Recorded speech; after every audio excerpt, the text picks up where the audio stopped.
Hi అండి. నమస్తే. నేను మీ Lakshmi. Welcome back to our channel. ఈరోజు మనం ఎగ్ బోండా చేయబోతున్నామండి. చాలా ఈజీగా అంతే టేస్టీగా ఉంటాయి ఎగ్ బోండా అనేది.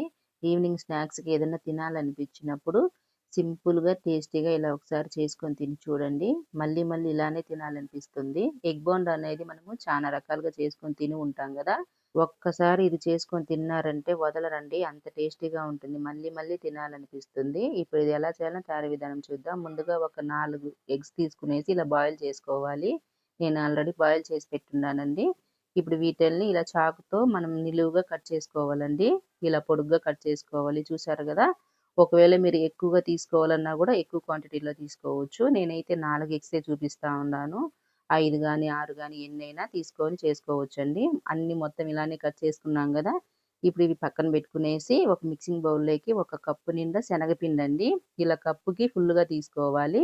అలానే ఒక అరకప్పు బియ్యపిండి, ఒక అర టీ స్పూన్ మిరప్పొడి, ఒక అర టీ స్పూన్ ధనియాల పొడి, ఒక పావు టీ స్పూన్ ఏంచిన జీలకర్ర పొడి, ఒక చిటికెడు పసుపు, రుచికి సరిపడా ఉప్పు వేసుకునేసి, ఒక పావు టీ స్పూన్ మిరియాల పొడి కూడా వేసుకునేసి, కొద్దిగా కరివేపాకు కట్ చేసి వేసుకునేద్దాము. ఇప్పుడు ఇందులో 2 మీడియం సైజు ఉల్లిపాయలండి. ఇలా సన్నగా పొడుగ్గా కట్ చేసుకోవాలి.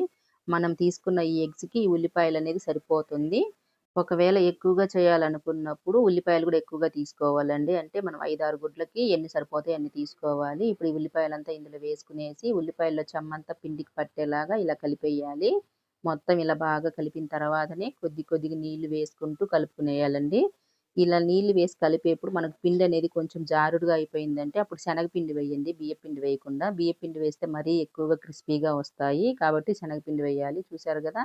ఇలా కలిపేసినాం మనం పిండిని. ఇప్పుడు దీన్ని పక్కన పెట్టుకునేయాలి. స్టవ్ మీద బాండిల్ పెట్టుకునేసి డీప్ ఫ్రైకి సరిపడా ఆయిల్ వేసుకునేద్దాము. ఇలా నూనె వేడవుతా ఉండంగలోనే మనం ఇంకొక పక్క ఈ కోడిగుడ్లని రెడీ చేసుకునేద్దామండి. ఇలా కొంచెం పిండి తీసుకునేసి శనగపిండి, ఉల్లిపాయని మనకి సెంటర్‌లో ఇలా ఎగ్ పెట్టుకోవాలి.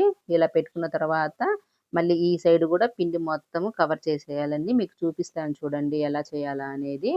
అది ఎగ్ అనేది మనకి ఎక్కడా కనపడకుండా ఇలా కవర్ చేసేయాలి. చూసారు గదా! ఇప్పుడు దీన్ని మనము ఆయిల్‌లో వేసుకునేయాలి. ఆయిల్ అనేది మీడియం ఫ్లేమ్‌లో ఉండాలండి. అప్పుడే మనకిది లోపల వరకు బాగా కుక్ అవుతుంది. మీకు మళ్ళీ ఇంకొకటి కూడా చేసి చూపిస్తా ఉండాను చూడండి. ఇలా పెట్టుకున్నాం గదా! ఇటువైపుకు తిప్పుకునేసి మళ్ళీ ఈ సైడ్ గూడా మొత్తం ఇలా కవర్ చేసేయాలండి. మనకి ఈ కోడిగుడ్లనేది కొంచెం గ్యాప్ ఉన్నా గాని ఆయిల్‌లో వేయంగలోనే మనకి సౌండొస్తాయండి. అంటే పైకి టపటపా అనే సౌండొస్తాయి. కాకుండా ఉండాలంటే మొత్తం ఇలా కవర్ చేసేయాలి. ఇవి ఫ్రై అయినాయి గదా! ఇప్పుడు వీటిని తీసి ఒక ప్లేట్‌లో వేసుకునేద్దాము.